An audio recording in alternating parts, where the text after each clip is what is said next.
Welcome to The Dentist Show. Let's jump right in.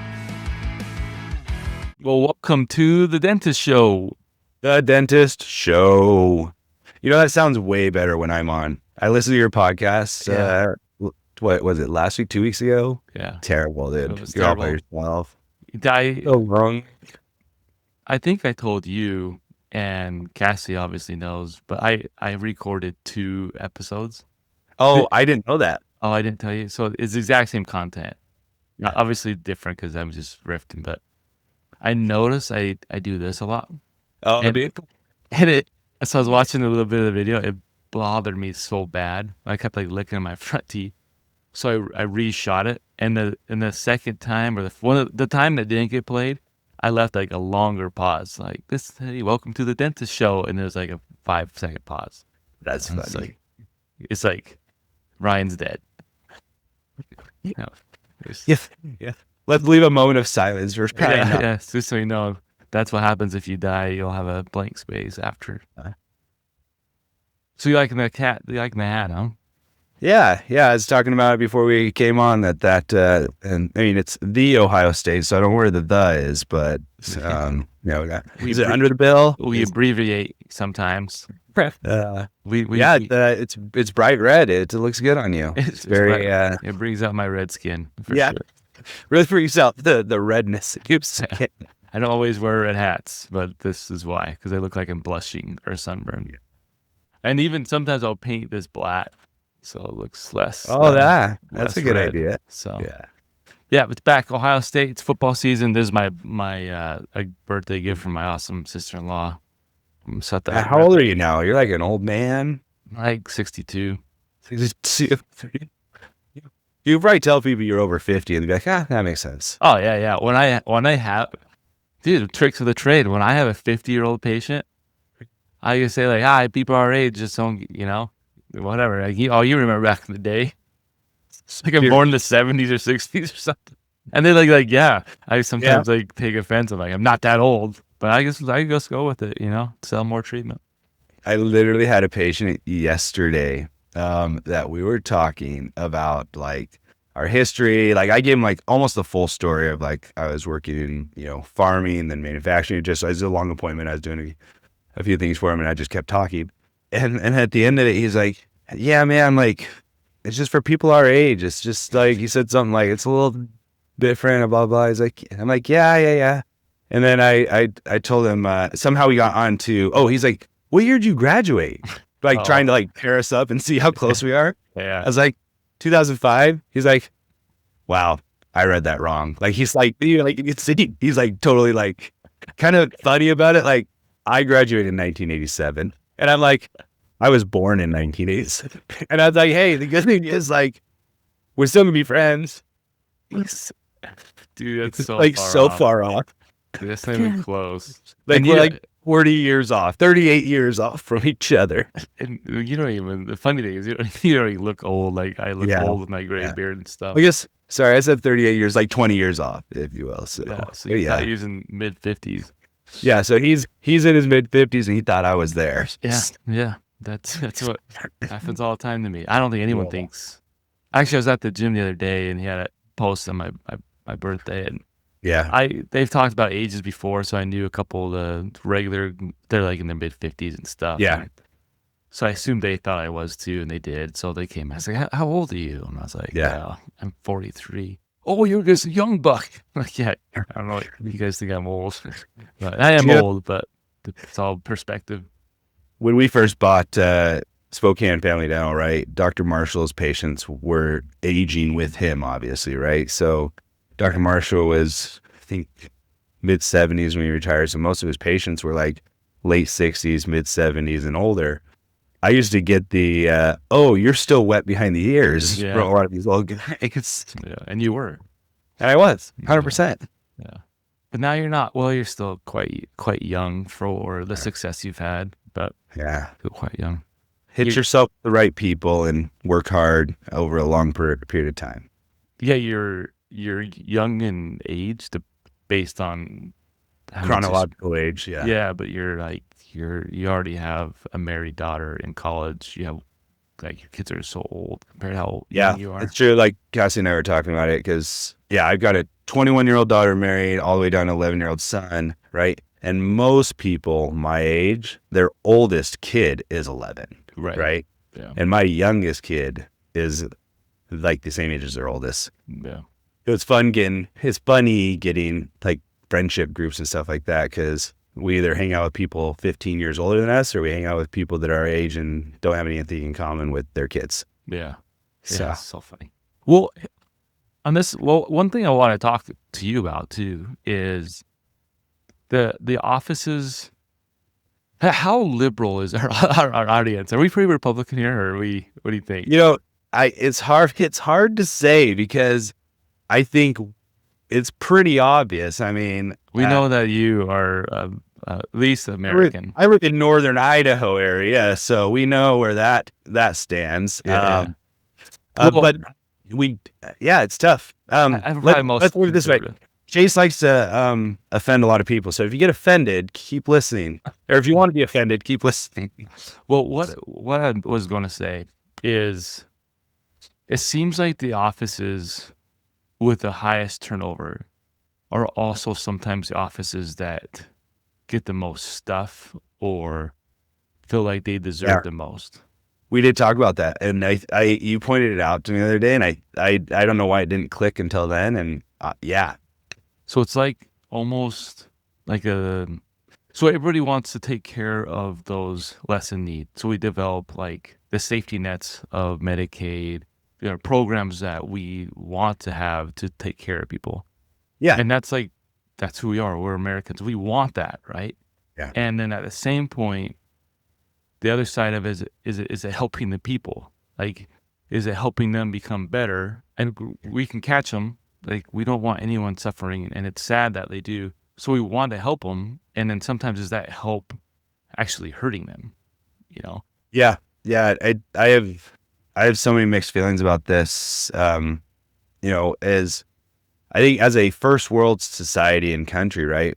It's almost our duty, which I don't really love that, but it's to have some sort of Medicaid and or way to help the disenfranchised or less, the people that are struggling, for food, money, things like that. And the programs are meant to, I think from the heart of it, to help people get on their feet, get stable, and then get off the program, right? I think that's what we would all want the program to do. I think that's what it was in the 40s and 50s and 60s, Yeah, like in what Great Depression is when they started doing school lunches, right?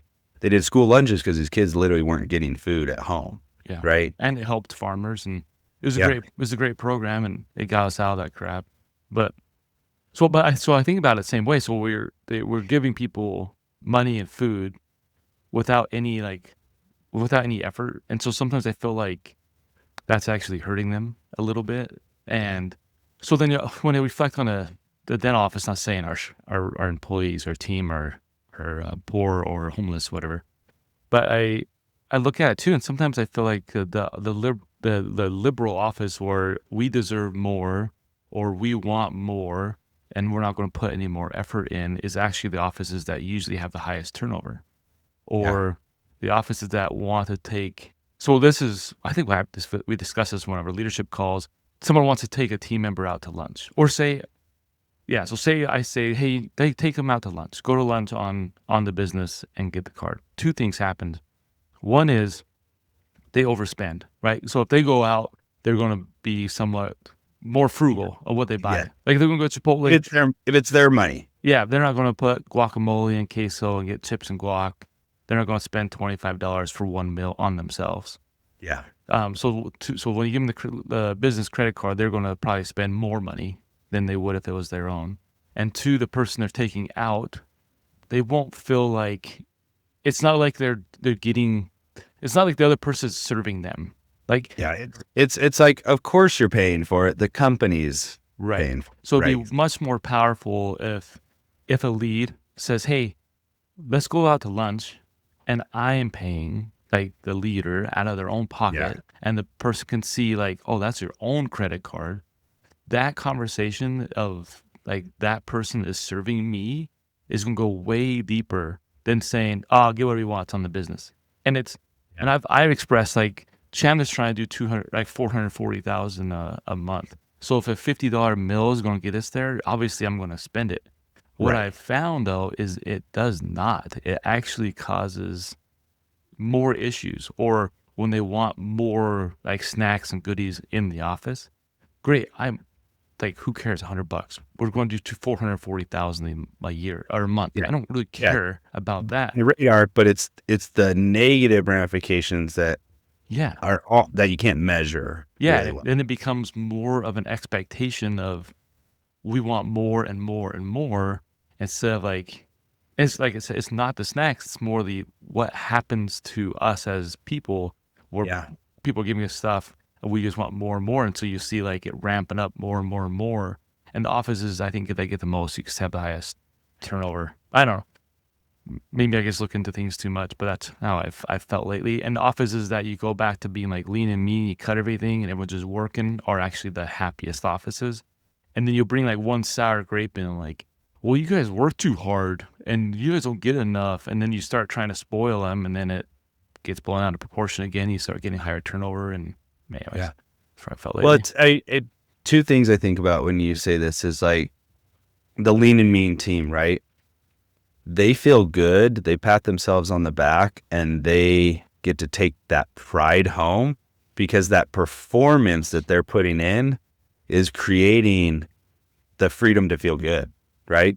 About what they did in a day, right? They're not owed anything. They worked for it. They earned it. They created that, and it feels good.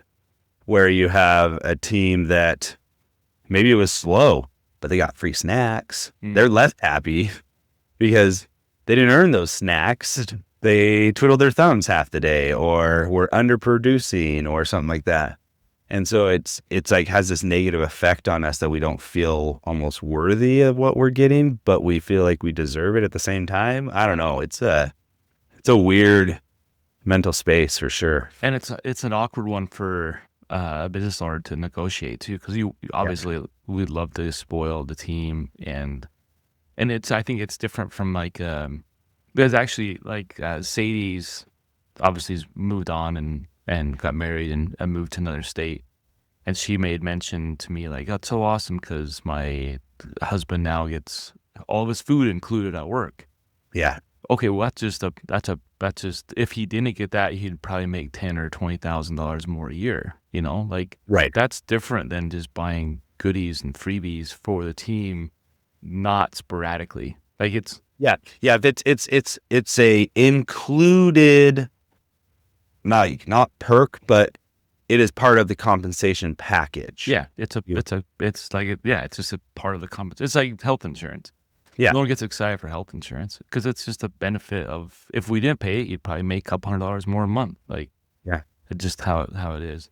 And so I found that the teams that want us to buy lunch all the time, it's cool. Like I love doing it sporadically, not like having this special Not time. an expectation. Yeah. And so it's the teams that say, hey, let's do a potluck and everybody bring something and cook something. And then you get to see like Juan makes the best carne asada ever.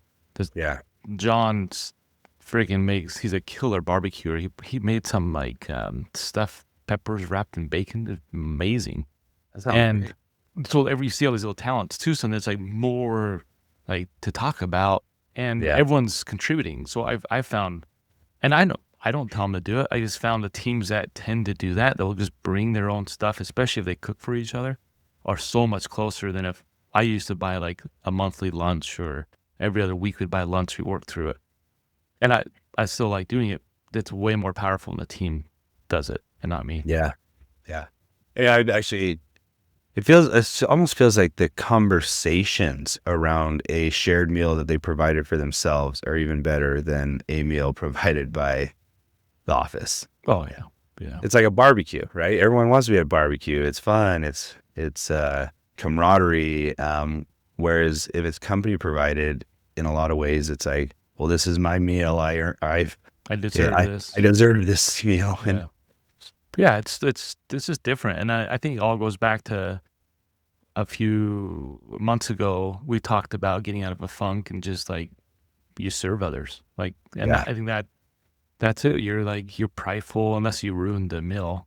You're pretty prideful about the making food for somebody else. Like this is my mom's recipe, and you get to share that. Or Yeah. I've been working on this smoke recipe for years, and I think I've nailed it. Let me share that experience with you, and it Yeah. and I guess goes so much more than.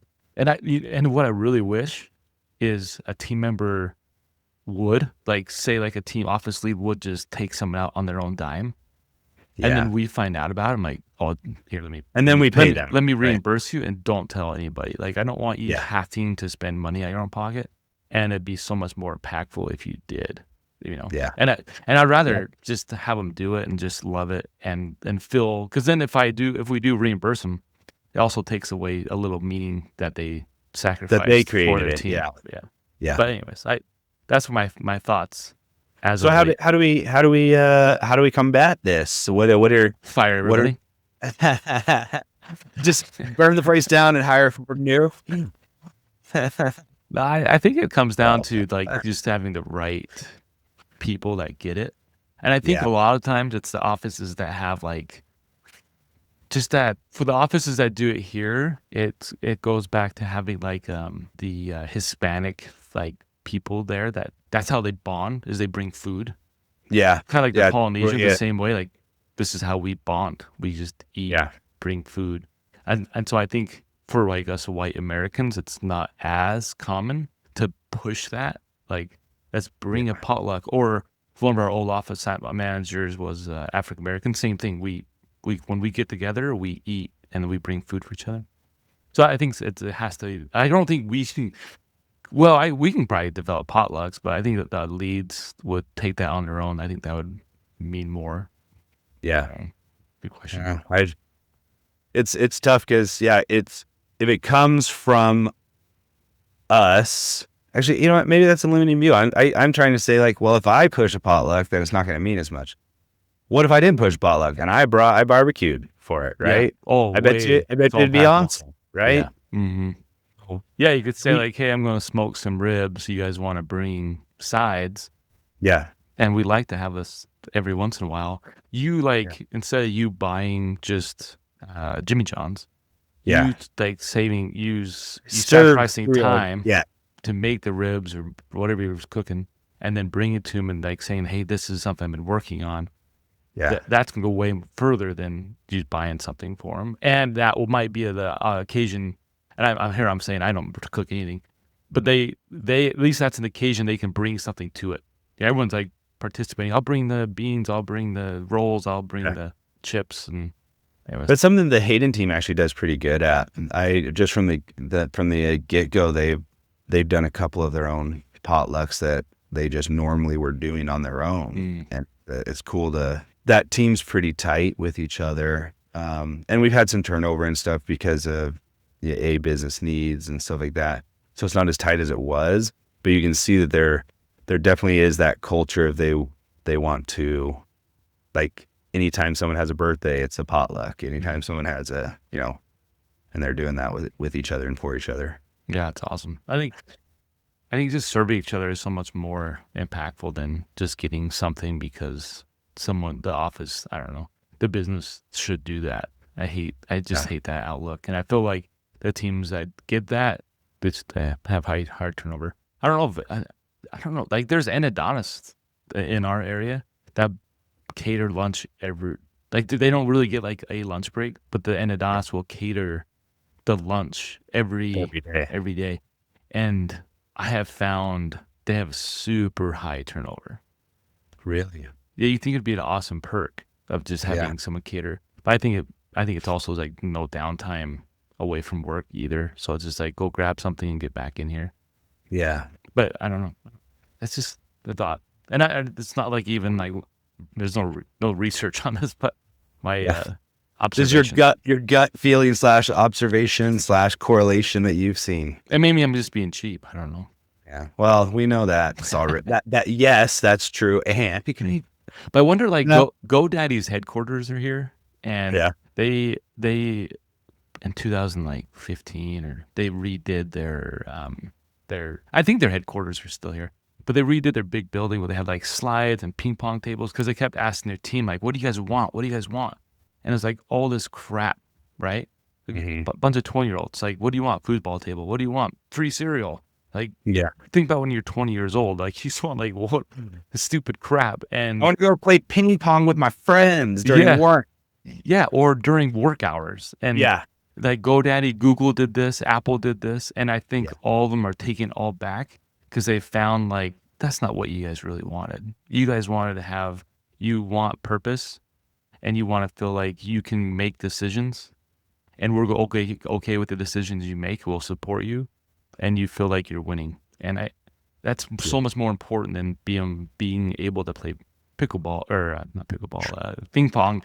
That's growing sport in America right now. It pickleball. is. That'd be quite an investment to make a pickleball court for your team member. I bet Google and stuff has I've it. been meaning to talk to you about this. I want pickleball in our next office. It's gonna be in the parking lot. Yeah. Actually, you want to know what's funny is the Hayden team, once again, they're so fun. They literally they've talked about it so many times about getting a little badminton set so they can set it up in the parking lot during lunch. And I said, I'm fine with it, but if you roll your ankle, you weren't at work. Okay. Like you were here. Go play. We'll set up in the neighbor's parking lot. Yeah. That's what I told him. I was like, set up. I told him, I was like, that's my biggest worry is one of you is going to hurt yourself. And then we got an L&I claim on us. Yeah. Right. Just go to the attorney's parking lot across. Yeah. Right across right over the berm there. Yeah. But you know, what's funny is one of them is like, could you like get us that? I was like, no. But if you guys want it, pull your money together. It'll be great. Yeah. I'll kick in $10. I think they are. I think they think they're going to do it. So that's fun. They're a fun office because, like, unlike some of our unlike the Valley has nowhere to go sit outside really for lunch. Hayden, they got these little Adirondack chairs that they pull out and they sit out in the sun during lunch, and some of them just sit in the grass and eat. It's fun. Yeah. So we could have that. If we redesigned that Spokane office, we could have done the break room in a different spot. Yeah. So they could go like on the back room or out the back or something. Yeah. Go and look at the what's behind you, the cemetery, the funeral. Have a nice lunch. Yeah. Look at the hearse while you're eating lunch. Really look at that double bacon barbecue sandwich they eat. And like maybe question that bite. Yeah. That'd be a good idea though. Actually, that's the office we have. Because actually had that same thing in Chandler, same thing in Cave Creek, East Valley. They actually none of our places have like an outdoor eating area. Well, Hayden does, and Medical Lake do. Like Medical Lake, you created it though.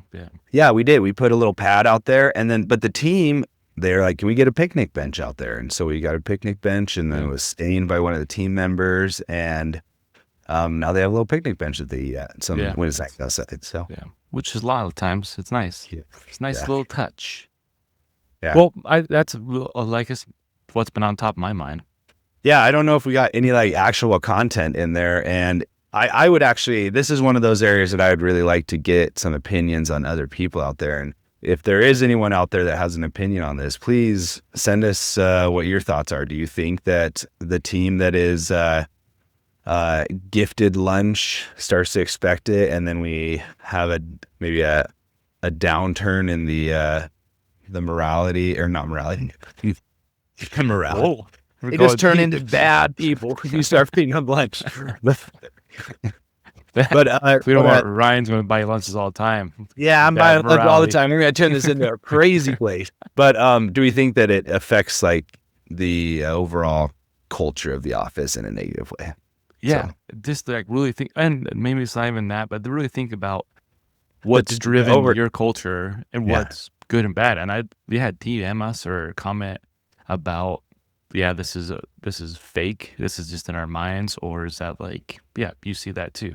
Yeah, I guess what initiated this was the offices that get more free stuff tend to have more turnover, right? Is what our belief is, or our, I don't know, it's what we think we're seeing. So well, maybe not, but that's an observation.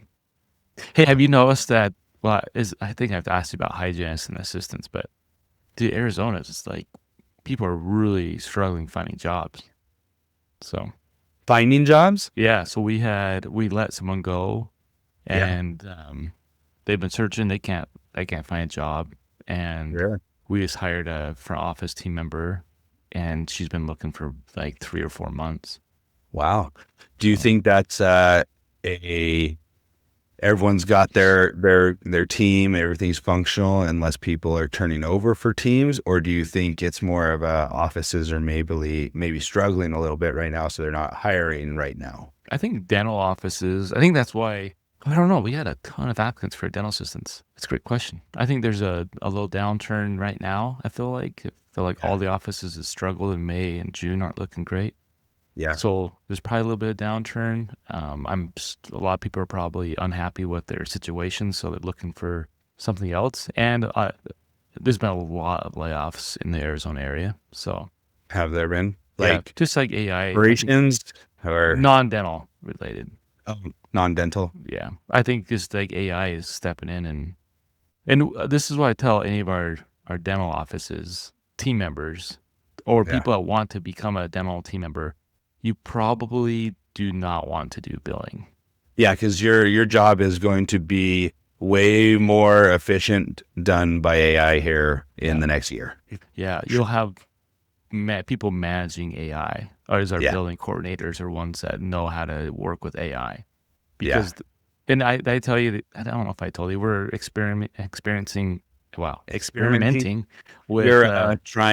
We are trying out a dental AI program, and I didn't know when that. they have to, so sometimes they are unable to get the information through AI, and so then they send it to their callers who are in India, and our team members listened in on one of the calls. And so our people, our AI company was Indian, and they're calling the dental insurance company who pick up, and they were Indian, but they're different Indians, so they had different dialects. And they couldn't understand each other. So it's just like, it was so perfect. It's like, this is what we deal with, and now you get to deal with the same problem. That's so funny. Like, I can't understand this guy on there. So they're both from India. They're both in India. It's so funny. I wish we could have kept that recording, but That's so awesome. I think that's taking over for sure, because billing is just like a expanded function, or like expanded language model, right? It's just grabbing data and inputting data. That we don't really need a human interaction. There's people that have historically been the ones that can translate that data to real words, if you will. Yeah. Now AI can do it without ever having to make it real words. Yeah, the people that are really patient that do it, or really organization Detail-oriented and organized. But now I would stay clear of dental billing, medical billing. I think that's all going to be AI driven. So really focus on, and either learning AI or how to create conversations, or a people person, or anyways. Yeah. That was just before we jump off this India topic too much, I heard a statistic or a number that 17% of every child born in the world is in India. But Africa's up there too. But think about that. That's like 1 in 5 babies almost in one country. That's wild. All in India? Yeah. Man, because you think China, it's like the biggest. I guess they're only allowed to have, they only have a couple kids each. But they have there's no cap on babies in India. Yeah, there's a limited amount of women in India, right? Because a lot of people selectively choose to terminate. Oh, like China used to do. Yeah, females versus males in vitro. But don't they realize ultimately there's going to be no women that? I think they're realizing it now. Too many. I thought China was realizing, we do need both. Oh, I didn't know that. I would say India, China, and if you put Africa all in one country, that also be the highest producing kids. But we're all going to be, our descendants will all have some Indian in them. Yeah, for sure. Which is all right. I just thought it was a cool statistic because I've got a family full of blue-eyed Caucasian babies, and they say that the world's population will be this sounds right so you say it, but some tone of brown, like in the next like 15, 20 years or something. Like it's like, Yeah. just because the rate of population growth in some of these southern countries and these countries that are more darker complexions are still producing babies, where America is and Europe and stuff aren't. Yeah. So, Like no one's having kids in Europe. yeah, it's wild. So okay, all right, man. That's a wrap. We made it. We made it. Go comment on YouTube, the one person who follows us on YouTube. Yes. And then, but DM us. But yeah, hit us up. Let us know what you want to talk about. We'll get a couple guests on. We have a couple lined up. So stay tuned. Let us know what you want to hear from us and who you want to see besides me and Ryan. Besides us. Yeah. Okay. Thanks, everybody. See you next time. Thanks for listening to The Dentist Show. We hope that this episode helped you make smiles about more than teeth. To get more resources to grow as a dentist and to learn more about Chase and Ryan, go to thedentistshow.com or just follow the link in the show notes. If you enjoyed this episode, share with another dentist in your life and help us grow the movement. And be sure to rate and review wherever you're listening.